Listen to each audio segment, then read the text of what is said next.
ఐదు right sir. Sagar గారు నమస్కారం. సాగర్ గారు నమస్కారం అండి. సార్ నమస్తే సార్. ఎట్లా చూస్తారు? ముఖ్యమంత్రి గారు మాట్లాడారు. సో ఆంధ్రప్రదేశ్ ఏ విధంగా పరుగులు పెడుతోంది, దానికి నిదర్శనం భోగాపురం ఎయిర్పోర్ట్ మనం ఇప్పుడు చూసాం. సో ఏ విధంగా రెడీ అయిపోయింది ఏంటి, కేంద్ర రాష్ట్ర ప్రభుత్వాల సహకారంతో రెండు కలిసి సమన్వయంతో ఎట్లా ముందుకు తీసుకెళ్లాలి, తర్వాత తలసరి ఆదాయం కావచ్చు, ఆ తర్వాత ఇప్పుడు ఉద్యోగ ఉపాధి కల్పన కావచ్చు, అవన్నీ కూడా ఎట్లా జరిగాయో చెప్పారు. ఏం చెప్తారు సార్? ముందుగా మీకు ప్యానెల్లో ఉన్నటువంటి పెద్దలందరికీ హృదయపూర్వక నమస్కారం. సార్ నమస్కారం. మంచి ప్రభుత్వం, సమర్థవంతమైన ప్రభుత్వం, పనిచేసే ప్రభుత్వం ఉంటే ఇటువంటి పెద్ద పెద్ద ప్రాజెక్టులన్నీ కూడా ప్రజల ముందు సాకారం అవుతాయి. అనుకున్న సమయానికి, చెప్పిన కాలానికి ఎగ్జాక్ట్ గా ఇవన్నీ కూడా కార్యరూపం దాల్చినాయి, వాస్తవంగా ప్రజల ముందు నిలిచినాయి. ఇది పనిచేసే ప్రభుత్వానికి ఒక మైలురాయి లాంటిది, చెప్పుకోవడానికి ఒక ప్రబల సాక్ష్యం లాంటిది. అందుకే పరిపాలనలో అనుభవం ఉన్నటువంటి వ్యక్తికి, ఆరితేరినటువంటి వ్యక్తికి, సమర్థత ఉన్నటువంటి వ్యక్తికి, సమర్థత లేని, అనుభవం లేని, ఒక విజన్ లేని వ్యక్తికి మధ్య ఉన్న తేడా ఈ పరిపాలన ద్వారానే రుజువు అవుతుంటది, ప్రజలు గ్రహిస్తూ ఉంటారు. అదే చంద్రబాబు నాయుడు గారు చెప్పారు, మా పనిచేసే ప్రభుత్వానికి నిదర్శనం ఏంటంటే ఈ ఎయిర్పోర్ట్ని సకాలంలో ఇక్కడ నిర్మించి ప్రజల ముందు పెట్టడం, జాతికి అంకితం చేశాం. ఇది ఒక మచ్చు తునక, ఇది ఒక ఉదాహరణ, తార్కాణం అని ఆయన చెప్పారు. ఆ విధంగా పెట్టుబడులు వస్తే రాష్ట్రం ఇంకా అభివృద్ధి చెందుతుంది, తలసరి ఆదాయం పెరుగుతుంది, అభివృద్ధి కూడా వేగంగా జరుగుతుంది. ప్రజలు కూడా ఇటువంటి ప్రభుత్వాన్ని మళ్ళీ మళ్ళీ గెలిపించుకోవాల్సినటువంటి ఆవశ్యకత ఉంది. ప్రభుత్వ విజయాలను, అచీవ్మెంట్స్ను ప్రజల ముందుకు తీసుకెళ్ళాలి పార్టీ శ్రేణులు, అధికారులు అందరూ కూడా. ఎందుకంటే ప్రజలు అబద్ధాలు నమ్ముతారు.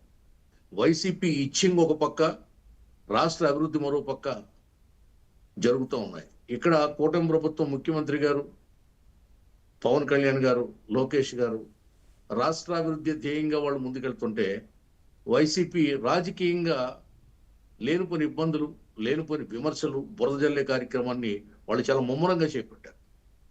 కేవలం ఒక ఎయిర్పోర్ట్ ఓపెన్ అవుతుంటే అది మేం కట్టాం, అది మా గొప్పతనం, మీరు మీ ఖాతాలు ఎట్లా వేసుకుంటారని ఒక పనికి మాలినటువంటి అభియోగాన్ని లేవనెత్తారు, ప్రజల ముందు పెట్టారు. సోషల్ మీడియాలో దాన్ని గోల చేస్తున్నారు, ట్రోల్ చేస్తున్నారు. కావాలంటే ప్రజలకి ఇవన్నీ వాళ్ళు ఏం చేశారో ప్రజలకు తెలుసు. ఆ విమానాశ్రయ నిర్మాణంలో వాళ్ళ భాగస్వామ్యంతో ప్రభుత్వం కూడా చాలా నిక్కచ్చిగా చెప్పింది. దాన్ని భుజాన్ని వేసుకుని మిగతాదంతా పక్కన పెట్టి రాద్ధాంతం చేస్తున్నారు ఈ నెల రోజులుగా, అదే పని.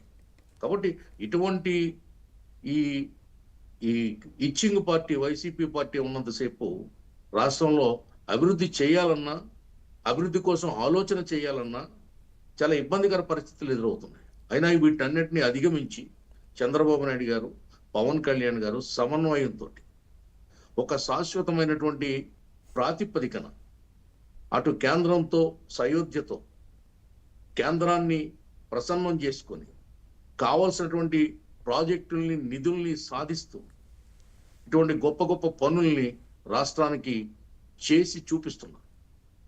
అందుకే ప్రజలు జేజేలు పలుకుతున్నారు.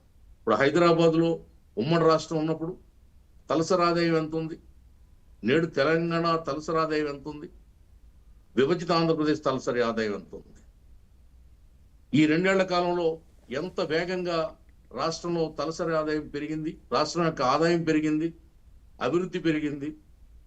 కాబట్టి నిధులు ఇంకా వస్తే ఆదాయం కూడా పెరుగుతుంది, అభివృద్ధి వల్ల ఆదాయం పెరుగుతుంది అనే దానికి చంద్రబాబు నాయుడు గారు వాళ్ళు చెప్పిన విషయాలు ప్రబల సాక్ష్యాలుగా నిలబడుతుంది. ఇది ప్రజలు గ్రహించాలి, ప్రతిపక్షం ఉన్నటువంటి వ్యక్తి కూడా గ్రహించాలి. ఏనాడు నువ్వు అభివృద్ధి వైపు వెళ్ళలేదు, అసలు ఆ వైపు చూడలేదు, ఆ కోణంలో ఆలోచించలేదు. కానీ ఈవేళ ఒక్కొక్క ప్రాజెక్టు సాకారం అవుతుంటే ఏదో తెలుగుదేశం క్రెడిట్ చోరీ చేస్తుందని అబండాలు వేసే దిగజారుడు రాజకీయానికి తెరలేపింది ఈ వైసీపీ పార్టీ. దాన్ని తెలుగుదేశం ఎప్పుడు ఖండిస్తాం, ప్రజలు ఖండిస్తున్నారు. ఈవేళ ఇంటింటికి డోర్ టు డోర్ కార్యక్రమంలో మేము గ్రామాలకు వెళ్తుంటే ప్రజలు చెప్తున్నారు, మా ఇంట్లో అందరి పిల్లలకి పథకాలు వచ్చినాయి, మా రోడ్లు వేశారు, మా కాలువలు కట్టారు, అంతా బాగుంది, ఇంకా కొన్ని ఉన్నాయి అవి కూడా చేయండి అని అడుగుతున్నారు తప్ప మీరేమి చేయలేదు, మీరు రావద్దు, మేము మీతో మాట్లాడమని ఎక్కడ అనట్లేదు. ఇదే ఇంటింటికి ప్రోగ్రాం వైసీపీ ఇచ్చినప్పుడు చెప్పులతో చాటలతో స్వాగతం చెప్పినటువంటి అనేక సంఘటనలు ఎమ్మెల్యేలు ఎదుర్కొన్నారు, ఆ పార్టీ ఎమ్మెల్యేలు అన్నాడు. ఆ పరిస్థితి ఇవాళ రాష్ట్రంలో లేదు. ఓకే, కాబట్టి రాష్ట్రం సర్వతోముఖాభివృద్ధి చెంది సస్యశ్యామలమై వర్ధిల్లాలి, మళ్ళీ ఈ తెలుగు తల్లి అన్నపూర్ణగా ప్రపంచానికి అన్నం పెట్టాలనే సంకల్పం రేపు పోలవరం 27లో జాతికి అంకితం కాబోతుందని బాబు గారు మనం ప్రకటించడం జరిగింది. అదేవిధంగా రాజధాని కూడా ఒక పార్ట్ అంతా కూడా పూర్తి చేసి శాశ్వతంగా ప్రజల ముందు పెట్టడం, ప్రజలకు అంకితం చేయడం జరుగుతుంది. ఈ 2 ప్రాజెక్టులు ప్రధానమంత్రి గారి చేతుల మీదుగా 27-28 సంవత్సరాల్లో ఇవ్వబోతున్నామని కూడా వాగ్దానం చేశారు. అది జరిగి తీరుతుంది. చంద్రబాబు నాయుడు గారు చెప్పితే రేపు సూర్యుడు ఉదయిస్తే ఎంత నిజమో అంత నిజమని ప్రజలు నమ్ముతున్నారు.